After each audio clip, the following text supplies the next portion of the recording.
আরে ফাঁকি দিয়েছো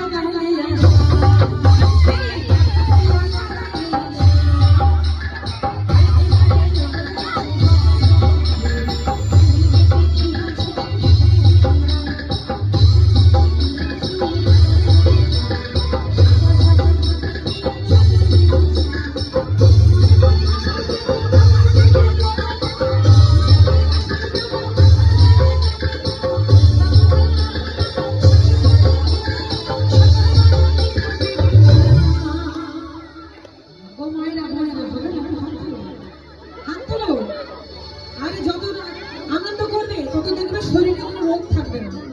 আর তারপরে মায়ের সামনে যখন এসেছি একটু আনন্দ করবো। চলো সবাই হাত তুলে দিই, আমার নামে না মায়ের নামে হাত তুলে। যদি কারো হাতে ব্যথা আছে তাহলে হাত তোলা দরকার নেই, আর যাদের হাতে ব্যথা নেই সবাই মায়ের নামে হাত তুলবে। সবাই বলে কি বলবো? হে বাবা